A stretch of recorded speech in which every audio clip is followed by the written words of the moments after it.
Imagine being just days away from your dream wedding only to discover that the person you trusted most betrayed you in the worst way possible. Would you still walk down that aisle, or would you end it all right there? This is the story of how I found out the truth about my fiancée at her bachelorette party in Vegas. My name is Ryan, and I was engaged to the love of my life. Or at least that's what I thought. Her name was Claire. We had been together for almost 5 years, and I truly believed she was my forever. We had the wedding planned, invitations sent, and even booked our honeymoon. Everything was perfect.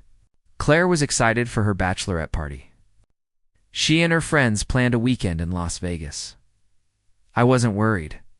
I trusted her. She promised me it was just dinner, shows, and silly fun. She even kissed me on the way out, laughing. Don't miss me too much, future husband.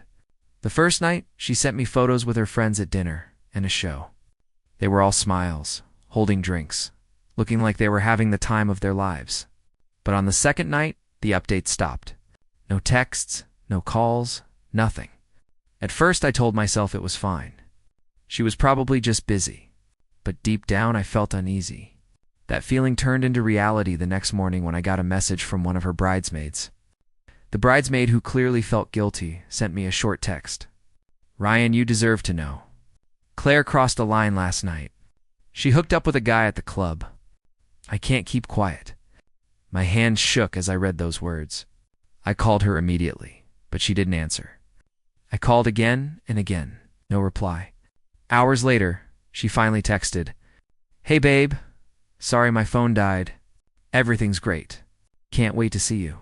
But by then, I already had proof. The bridesmaid sent me photos, grainy, taken from across the room, but clear enough. Claire, my fiancée, kissing some random guy in the middle of a Vegas club while her friends cheered her on. I felt sick. My world shattered in that moment. Here I was, spending months planning a wedding, writing vows, dreaming of a future, and she threw it all away for one reckless night. I didn't confront her right away. Instead, I decided to wait until she came home. When she finally walked through the door after her trip, she hugged me like nothing had happened. That's when I looked her in the eye and said, Did you have fun in Vegas? She smiled. Of course it was amazing. Best time ever. So, I showed her the photos. Her smile vanished instantly. She froze, her face turning pale. Ryan, I can explain. But there was no explanation that could erase what I saw. You cheated on me at your bachelorette party, I said quietly. That was supposed to be the celebration of our future, and you destroyed it. She started crying, begging. It was a mistake. I was drunk. It didn't mean anything.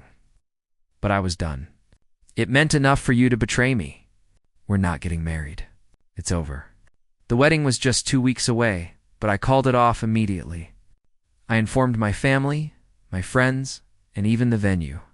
Everyone was shocked, but when they learned the truth, they stood by me.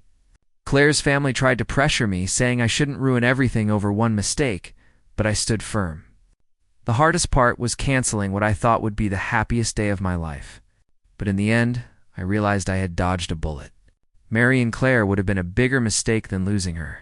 She begged me for months afterward, sending long messages, showing up at my place, swearing she loved me, and it was just one night. But trust, once broken, never comes back the same. So I walked away. I kept my dignity, my future, and my self-respect. Claire lost me, and that was the price of her one reckless night in Vegas. If you liked the video, please subscribe and turn on notifications.